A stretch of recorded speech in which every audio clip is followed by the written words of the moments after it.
SportBikeWrench.com is the exclusive sponsor of OnTheThrottle.TV. Visit SportBikeWrench.com to find the parts you see used by the pros in OTT videos.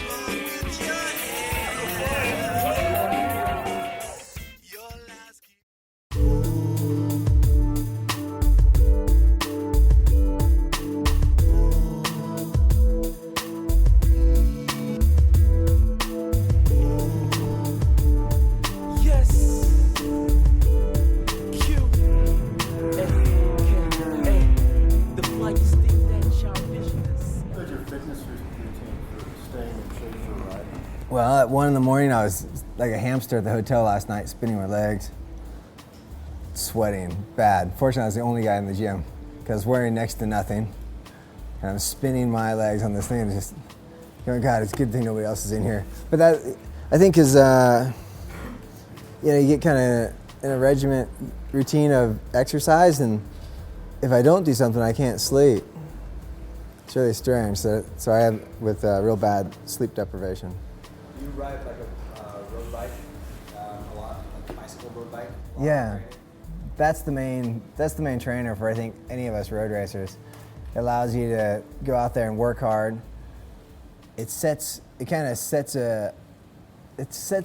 new boundary for yourself. You know, you try to ride in the hot days, and when you come to that last 5 miles and you're there with your friends, and you're trying to watch them to see what's going on with their face, because you can kind of tell by the body language. It's the same on the motorcycle, you know. It's 5 laps to go, and the guys, you can tell when he starts braking a little bit lazy in the elbows. You think, I think I got this guy, but you're in the same state of mind. You just got to keep yourself looking like I still got this, you know. More like Ben Spies at the end of the race, strong. So the road bike is the trainer because you can't really get hurt on the thing. I mean, you can. Raj Hayden's had a big one, but so Jimmy Hacking. But you find a way to beat your friend up that hill, you know? It's the same way the last 5 laps, you dig deeper than they do, and you find that little bit extra inside. But it's the safest way for us to train, because the mountain bikes and the motocross bikes, like Neil this year, you can get hurt. Where do you train? In the most unfriendly area, it seems. I live by the hills in northern LA, and it's just all canyons. And I just go up and down. I set my course, and even when you don't want to, like you pick a day and you go, okay, I got to do this canyon in a certain amount of time when I come back, you know. And the minute I leave my driveway, it's a hill, and I know by the time I get to the top of the hill, I'm going to be feeling that day. But I've got a really good training course. Not so many cars, because you know how it is when you're taking big chunks of oxygen. The cars, they slow down for you because you're in their way. And then they mat it and accelerate by, and all you do is, you're like, oh, that catalytic converter, you know? You just inhale the thing, so it's nice to be a little bit away from the traffic. The bicycle is really, it's a great tool for anybody, though, and it's one less car on the road, so that's nice. Yeah. You go out, weight training? Yeah. No weight training. Absolutely zero. The only thing I do now... Is that normal for general racers? Yeah, they all run and ride bicycles.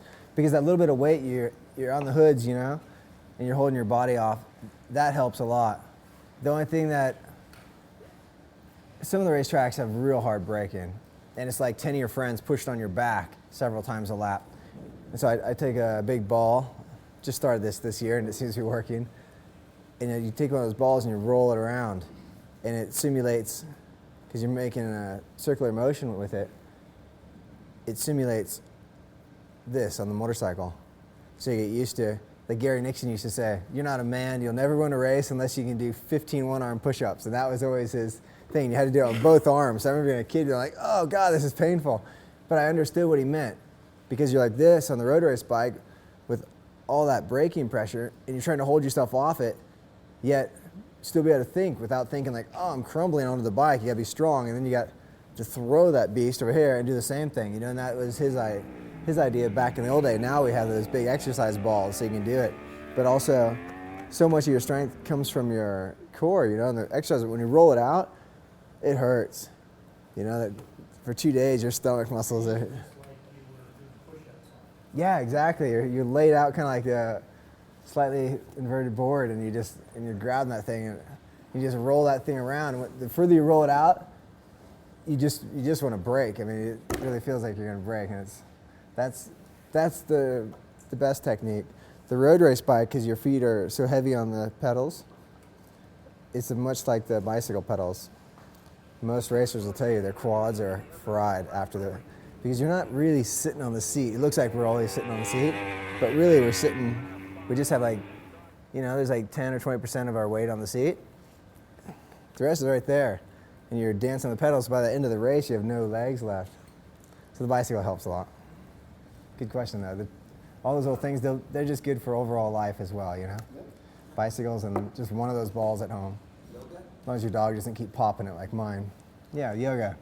Plus these have good-looking instructors. That's where my friends go.